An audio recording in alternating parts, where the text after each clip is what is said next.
कॉलेजच्या आवारामध्ये काय कॉलेजच्या आवारामध्ये?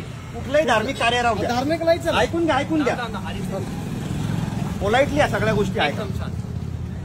मुस्लिम असेल, बुद्धिस्ट असेल, शीख असेल, इसाई असेल, कुणी असेल, तुमच्या RSSचा एजेंडा काय? मागं उभा राहा नीट. अजेंडा काहीच नाही. सरक साईडला हो, इकडे साईडला हो. अजेंडा काय तुमचा? धार्मिक करण्याचा अजेंडा आहे ना तुमचा? एकत्र यावं, काही देश एकत्र यावा नाही. या तुमच्या पॉलिसी जे ना सगळ्या तुम्ही ताबडतोब बंद करायच्या या. कळलं का? जर तुमच्याकडनं बंद होत नसेल तर 2 मिनिटांमध्ये तुमचं वातावरण दाखवतो मी तुम्हाला. थांबा 2 मिनिट.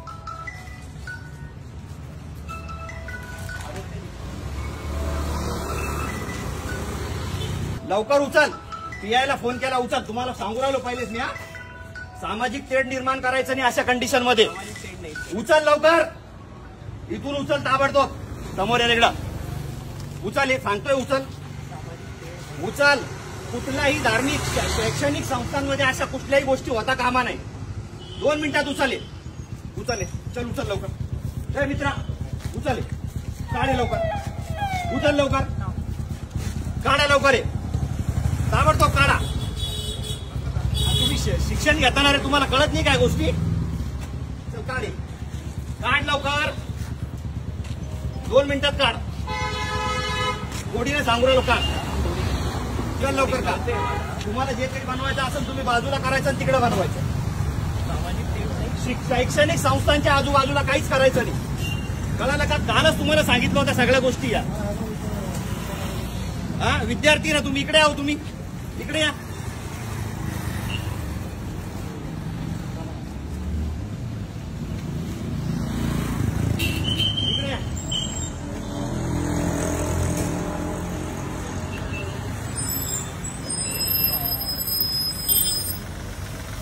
साहेबांनाच बोलत होतो आता.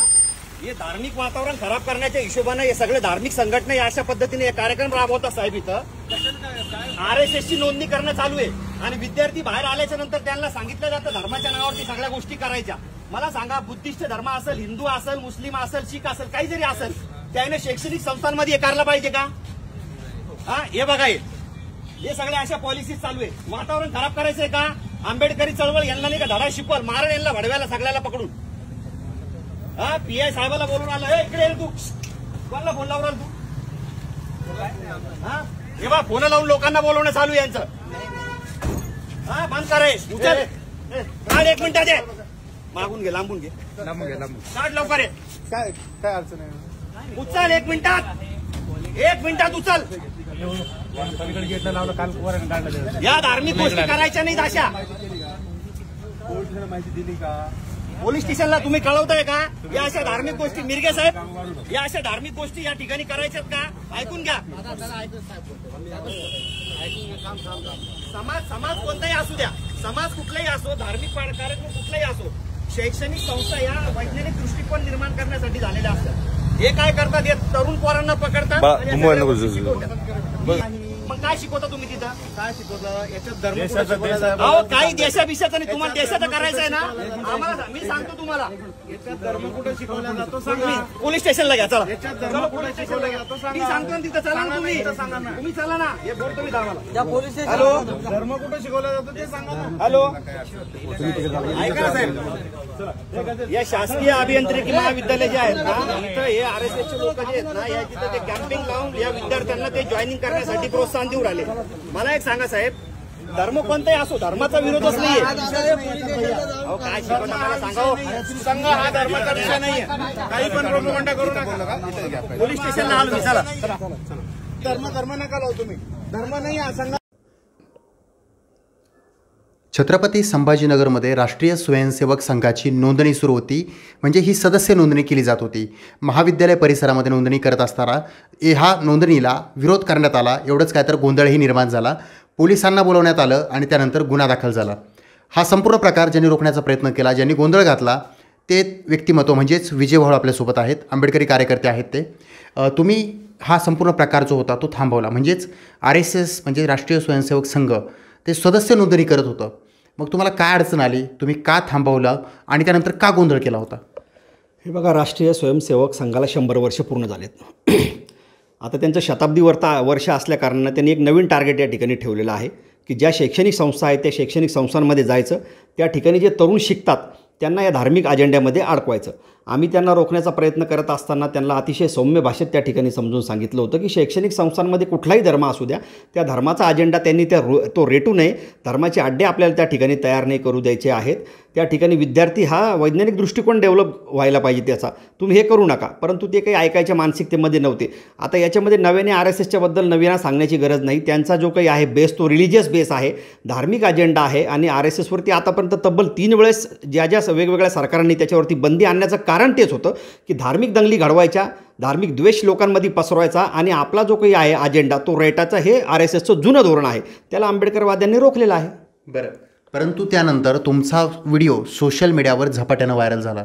देशभरामध्ये तो व्हिडिओ पोहोचला. 10 मिलियनपेक्षा जास्त लोकांनी फक्त तुमच्याच अकाउंटवरून तो पाहिलेला होता. त्यानंतर तुमच्यावर गुन्हे दाखल झाले. काय सांगाल? म्हणजे गुन्हे दाखल झालेत, मागं घेण्यासाठी तुम्ही दबाव तंत्र निर्माण करताय, आंदोलनं करताय, मोर्चे काढताय. हे बघा, आंबेडकरवाद्यांवरती गुन्हे दाखल होण्याची ही काही प्रक्रिया नवीन नाही. आम्ही लोकशाहीकरता लढणारे लोक आहोत. सिस्टीममध्ये कुणी जरी असलं तर आम्ही आवाज उठवल्याच्यानंतर आमच्यावरती नेहमी गुन्हे दाखल होतातच. या प्रकरणामध्ये आमच्यावरती जे काही गुन्हे दाखल झाले तर आंबेडकरी चळवळीच्या ज्येष्ठ नेत्यांनी, कार्यकर्त्यांनी मिळून तो स्टँड घेतला की कार्यकर्त्यांवरती अन्याय झालेला आहे, ते गुन्हे मागे घ्यायला पाहिजे. आता त्या अनुषंगानं आज शहरामध्ये जे आहेत सर्वपक्षीय जे काही आंबेडकरी कार्यकर्ते आहेत त्या सगळ्यांनी मिळून एक भव्य निदर्शने RSSच्या विरोधात दिलेले आहेत की RSSवरती या देशामध्ये बंदी आणायला पाहिजे. या हेतूनं ते निदर्शने झालेले आहेत. आणि यापुढे देखील आता ज्या वेळेस आंबेडकरी कार्यकर्ता हा आवाज उठवणारच आहे, तो काही थांबणार नाही. पण जर आवाज उठवला जात असेल आणि या पद्धतीनं जर मुस्कटदाबी सरकार जर आमची करत असेल तर याच्यापेक्षाही तीव्र प्रतिक्रिया येणाऱ्या काळामध्ये महाराष्ट्रात म्हणा किंवा देशात म्हणा उमटणारच आहेत. बरं, परंतु एक महत्त्वाचा मुद्दा हा देखील उपस्थित केला जातो. तुम्ही आज निदर्शने केली, आंबेडकरी संघटना एकत्रित आलेल्या होत्या. त्यांनी जी RSS आहे, RSSला पूर्णपणे कडकडीत बंद करण्यात यावा, ही RSSवर बंदी लादण्यात यावी. आणि त्यासोबतच आता तुम्ही सोशल मीडिया कॅम्पेनचं सुद्धा जाहीर आवाहन करताय. काय नेमकं? हे बघा, आता ही सुरुवात झालेली आहे. त्यांनी आतापर्यंत ते असे शैक्षणिक संस्थांमध्ये ते जात नव्हते, परंतु आता त्यांनी जो हा विषारी अजेंडा शैक्षणिक संस्थांमध्ये जेव्हा नेण्याचा प्रयत्न केला तर आज काय झालं माहिती आहे का, सोशल मीडिया हे जे आहे हे अतिशय महत्त्वाचं एक साधन झालेलं आहे लोकांपर्यंत आमच्या स्वतःच्या भावना पोहोचवण्याकरिता. आणि आम्ही ज्या लोकांच्या भावना लोकांपर्यंत जे पोहोचवण्याचा प्रयत्न करीत आहोत ते अशा आहेत की हे धार्मिक अजेंडे जर वेळोवेळी जर तुम्ही रोखले नाही तर येणाऱ्या काळामध्ये देश जो आहे तो अराजकतेच्या वाट्यावरती जाईल. ही एक आंबेडकरी समुदायाची आणि आंबेडकरी कार्यकर्त्यांची भूमिका आहे. आज एक काही आंदोलन झालं आहे, उद्या देखील या संदर्भाने एक मोर्चा आहे. आणि आमची आता या माध्यमातून अशी आव्हान आणि अशी विनंती राहील आंबेडकरी चळवळीतल्या आणि जे संविधानवादी आहे, मानवतावादी जे लोक ज्यांना असं वाटतं की धार्मिक अजेंडे या देशामध्ये चालायला नाही पाहिजे, देश हा एक संघ राहिला पाहिजे, बाबासाहेबांच्या कॉन्स्टिट्यूशनवर चालायला पाहिजे, त्यांना या माध्यमातून एवढीच विनंती या माध्यमातून अशी राहील आणि ती कॅम्पेनिंग राहील आमची की ज्या ठिकाणी अशा प्रकारचे धार्मिक अजेंडे रेटण्याचा प्रयत्न कुणीही करेल त्याला रोखण्याचं काम संविधानवाद्यांनी, आंबेडकरवाद्यांनी सर्वांनी करायला पाहिजे, असं या माध्यमातून आम्ही आवाहन करणार. सोशल मीडिया कॅम्पेन कसं असणार आहे तुमचं? नाही, सुरुवातीला आता बघा हे तुमच्या हातात आहे. एक स्वतःची भूमिका जरी तुम्ही तुमच्या स्वतःच्या वॉलवरती टाकली किंवा एखादा व्हिडिओ जर तुम्ही व्हायरल केला तर तो लोकांपर्यंत पोहोचायला आज हे कन्व्हिनियंट माध्यम आहे. माझा एक व्हिडिओ आला, या लोकांनी तो मॅनिप्युलेट केला आणि मला एका विशिष्ट धर्माचा मी विरोधी आहे असं दाखवण्याचा जो प्रयत्न केला तो सोशल मीडियाच्या माध्यमातून झाला. मग सोशल मीडियाचा माध्यमाचा वापर करून आम्ही देखील आमची जी काही चांगली मागणी आहे ती लोकांपर्यंत पोहोचवण्याकरता रेटणार आहोत. बरं, हे आहेत विजय वाहुळ, ज्यांचा व्हिडिओ सोशल मीडियावर व्हायरल झालेला होता कारण त्यांनी राष्ट्रीय स्वयंसेवक संघ सदस्य नोंदणीला विरोध केलेला होता. गोंधळ झाला, पोलिसही त्या ठिकाणी पोहोचली, विजय वाहुळ यांच्यावर गुन्हा दाखल झाला आणि यांच्यात समर्थनार्थ आणि गुन्हे दाखल झालेले आहेत ते मागे घेण्यात यावे यासाठी आंबेडकरी संघटनांनी निदर्शनं देखील केलेली आहेत. आणखी त्यासोबतच उद्या देखील एक मोर्चा होत आहे. त्यामुळे आता सोशल मीडिया कॅम्पेन सुरू करण्याचं आवाहन जे आहे ते विजय वाहुळ यांनी केलं आहे. सचिन बडे, लोकशाही मराठी, छत्रपती संभाजीनगर. लोकशाही मराठी, ऐका, पहा, जागरूक रहा.